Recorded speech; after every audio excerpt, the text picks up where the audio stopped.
Mikey, I hear myself. I can hear myself.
It's time to fix yet another MacBook. Here we have a MacBook that Anel tried to fix, and then left for me. Let's see what's wrong with this MacBook. And let's see if the new person that I hired is about to get fired. Alright, so, this MacBook over here, he says that it's only giving us 5 volts on the charger and not 20 volts.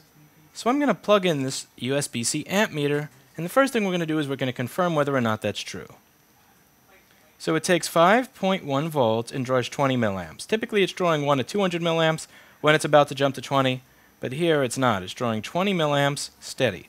Now Anel claims that he's replaced both CD3215 chips. Let's see if that's correct. Let's also see what his soldering job was like. Let's see if it's put on there properly. MacBook. MacBook. Much MacBook.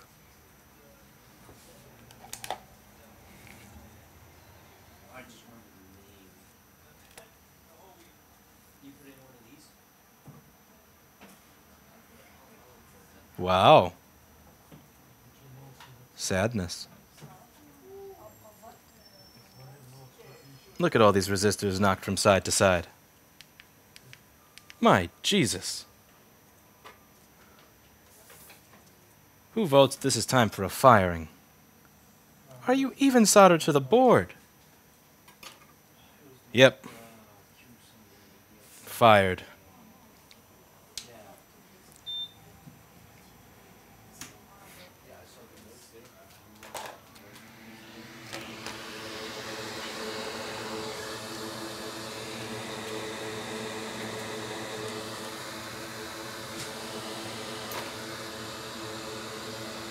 First thing we're going to do is see what happens when we put those resistors soldered onto the board nicely. Oh yeah, Joe Martin, that is clear focus. And the thing is, I'm never going to be able to get one of these microscopes again because I have yet to find a single company or factory still making them with the tube that makes it look this good. They're all using that long bullshit tube that makes it really hard to focus and gives you all that vignetting and all that gross, disgusting nonsense. I wish I could find these again, but unfortunately, can't. So I'm going to keep this microscope working for as long as humanly possible, because this is it.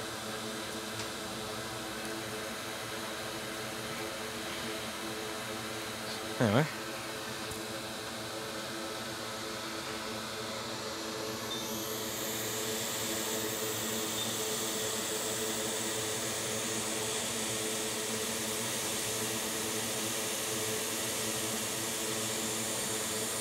Someone says, just tell them about the mistake, they won't make it again. Fire and hire a new person will make the same mistake. Wait, who? What do you mean hire a new person? No, I plan to take his face and put it into the machine that I just uploaded to YouTube. I'm not hiring a new person. His employment is not ending. I'm simply setting him on fire. He'll definitely never do it again.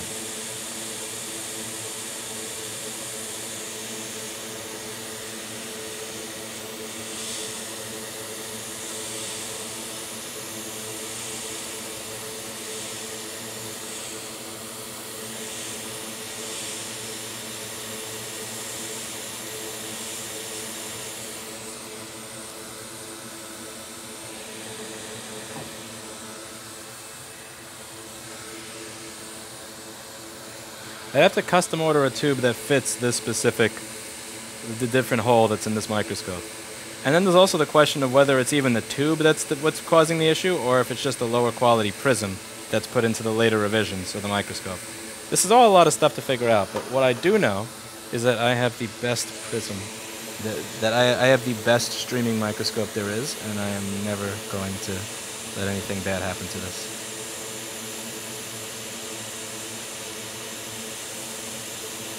Make sure these are properly flowed in place.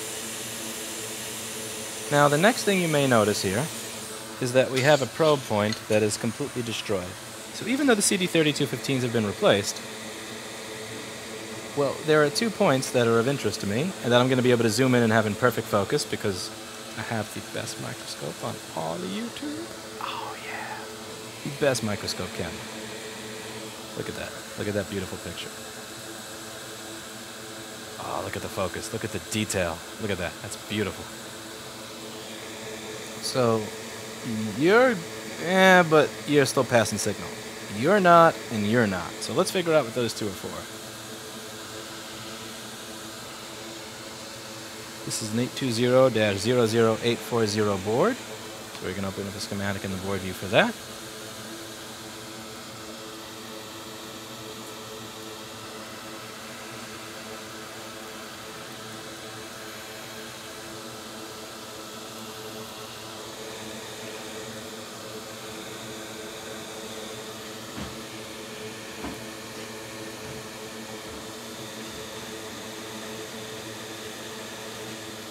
Now, as you can see, as we can expect from Paul Daniels' software, it's claiming that that's not connected.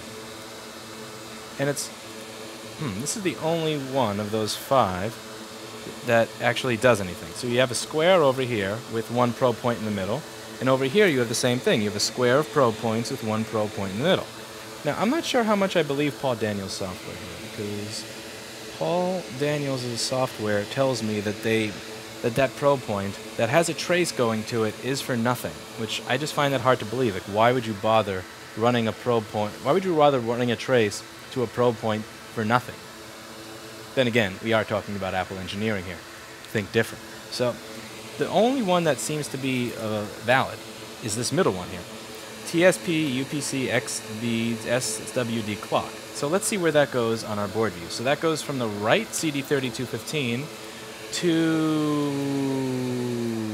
nowhere. Okay.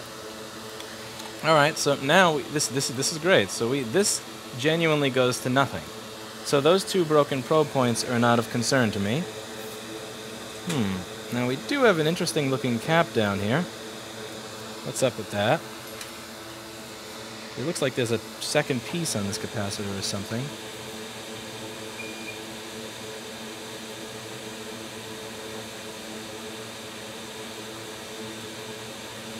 A piece of some other old capacitor on top of that. It's very strange.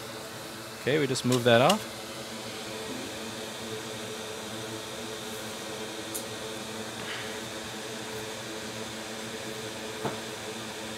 And we also have some interesting shock in this area over here. So let's see what this is for.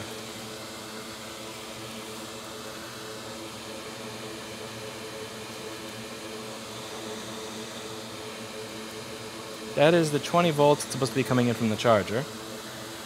And that has a big shock on it. So one of the things I'm interested in is this shorted to ground?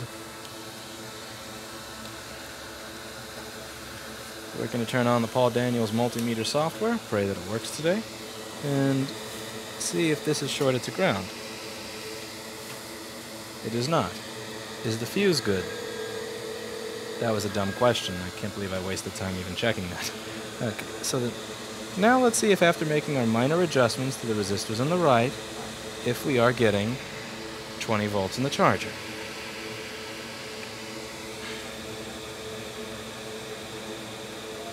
It looks like we are still stuck at 5 volts. Our USB-C amp meter does not show it going to 20.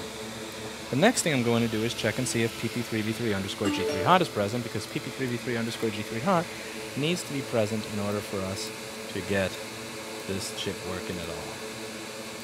So pp3v3_g3hot is going to be present up here.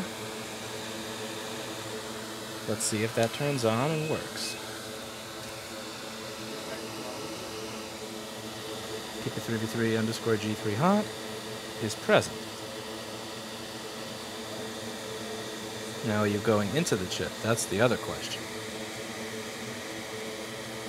So PP3v3 underscore G3 hot is going to go into the chip through R3000, and there's also going to be another one that does the same thing. PP3v3 underscore G3 hot goes into the chip through this resistor, R3001.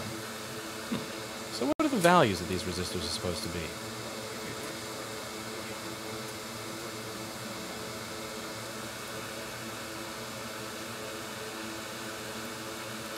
According to Paul Daniels, the software that's supposed to be a 0 ohm resistor. Let's see if it's measuring 0 ohms. The left one seems good because I have voltage on both sides. What's going on over here?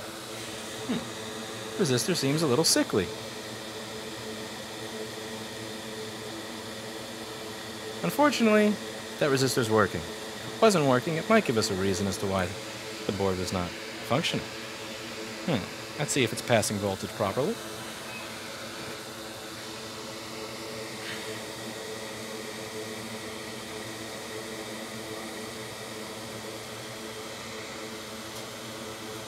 Interesting. It's not passing voltage properly. But how could that be? The resistor just measured 0 ohms. It's supposed to be passing our 3.3 volts through. Let's see. We have 3.3 volts there. 3.4 here. And 1.4 at the capacitor. What? Okay, let's just look at this again. So PP3v3 underscore G3 hot is supposed to come in through R3001. R3001 is where PP3v3 underscore G3 hot is then going to be allowed to enter the CD3215. So it's going to have a path through that resistor to this capacitor to here. But now it's over here, but it's not there. So why is the pathway between this and this broken? Or is that pathway broken? One way to find out. Let's zoom in a little bit. A little bit more zoom might get us the answer that we crave. All right, so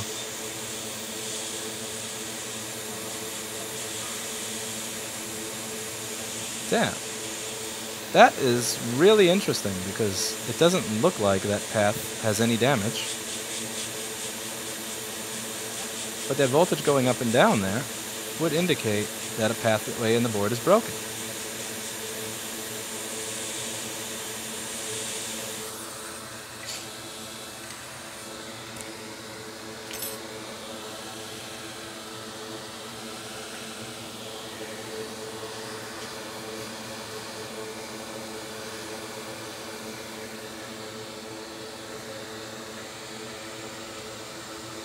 So what I'm going to do here is I'm going to use my micro pencil, which can be, and you can find out where to get a micro pencil like this by looking at the links in the description down below. You do receive a commission if you do use those links, and by the way, I have noticed a little bit of a pickup in people using those links, and thank you very much. We genuinely, from the bottom of my heart, appreciate it anytime you buy something from those links below, or even just check it out if you don't plan on buying something.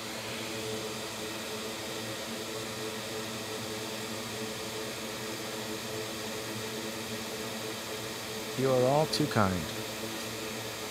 Okay.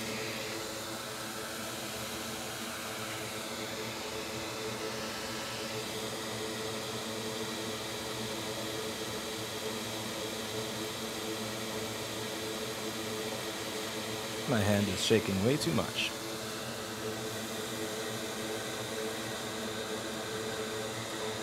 I don't know why I still do this.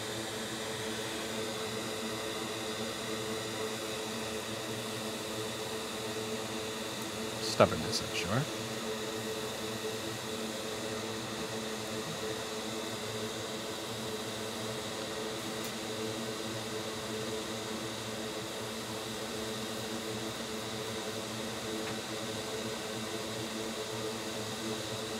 Interesting, so there's nothing for me to really solder to here. Yep, and there's no pad under there. Okay, so that's just gotta go.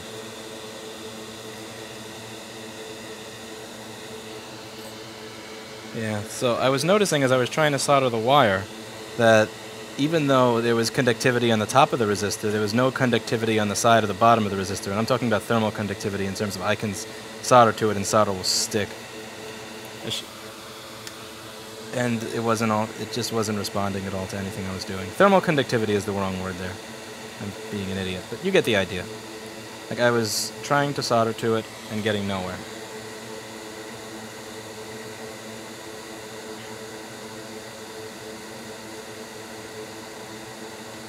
So, even though the top of the resistor was conducting, the bottom of it wasn't. That's something.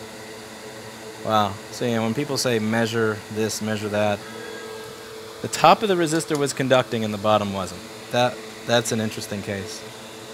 So perhaps if we clean the bottom of this resistor pad off, we won't even need to have a wire.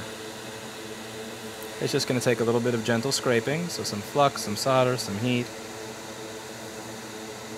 and some back and forth scraping. I'm going to turn the board a little so that it's more comfortable for me. Remember, you don't care about the board's comfort, you care about your own.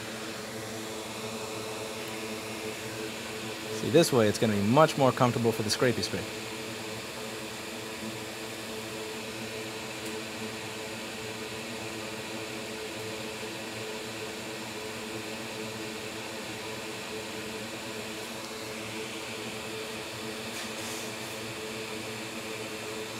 Okay.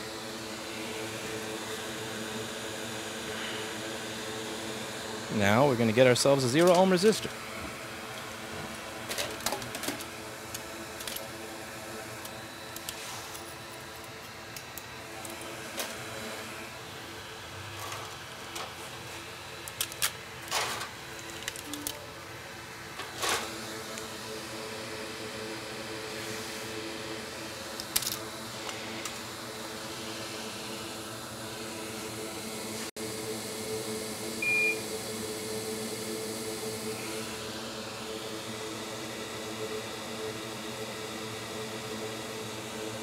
It's hard to fit in there due to those capacitors that are in the way.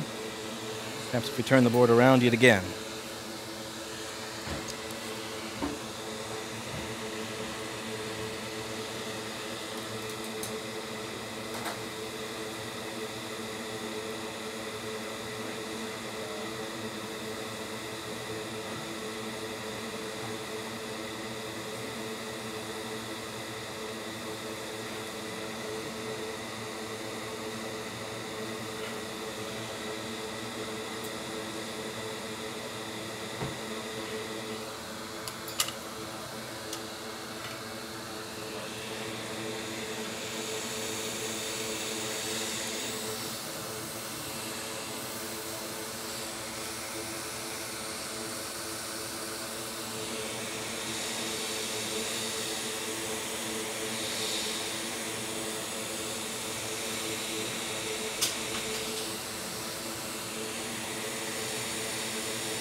Now we're going to let the board cool off using our rapid cool technology.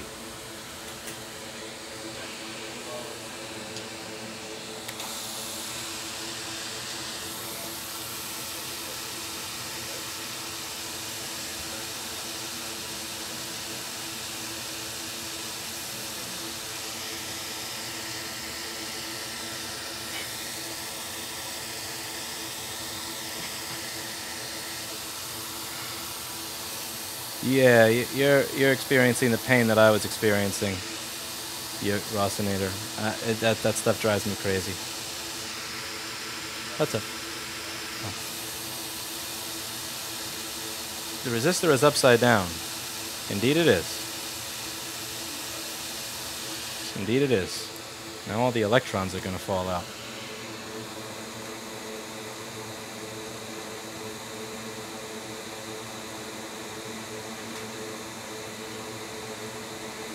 Now all of the electrons are going to fall out of it.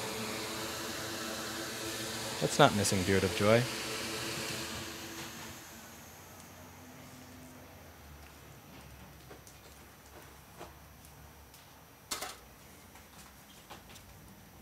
Rapid cool technology.